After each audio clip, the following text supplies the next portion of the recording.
नमस्कार मित्रांनो, तुमचं स्वागत आहे आपल्या यूट्यूब चॅनलमध्ये। आजची नवीन अपडेट आहे की शिक्षक पात्रता परीक्षा ही पुढील वर्षीपासून ऑनलाईन पद्धतीने होणार आहे। इतर सर्वच परीक्षा, स्पर्धा परीक्षा ज्या आहेत त्या ऑनलाईन होणार आहे। MPSCची ही परीक्षा ऑनलाईन होणार आहे। महाराष्ट्र विधानसभा पावसाळी अधिवेशन सध्या चालू आहे आणि या पेपर फुटी प्रकरणात कुणाकुणाचे हात आहेत आणि यामागील सूत्रधार कोण आहे, हे सर्व या गोष्टीवरती चर्चा झालेली आहे।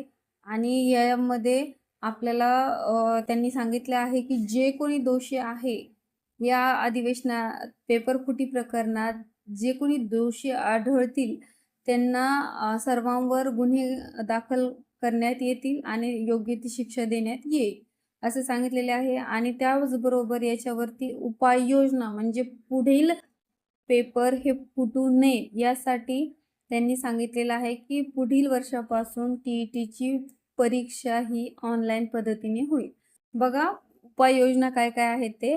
फेरपरीक्षा पारदर्शक पद्धतीने शिस्तबद्ध वातावरणात पार पडण्यात येईल आणि TET 2026च्या परीक्षेसाठी उमेदवाराकडून कोणत्याही प्रकारचे परीक्षा शुल्क आकारण्यात येणार नाही। म्हणजे रिपीट जी परीक्षा होणार आहे TETची त्याच्यावरती कोणतेही मूल्य आकारण्यात येणार नाहीये आणि तुम्हाला तुमचे हॉल तिकीट्स वगैरे परत पोर्टलवरती जे काही सूचना येतील त्यानुसार तुम्हाला भेटतील।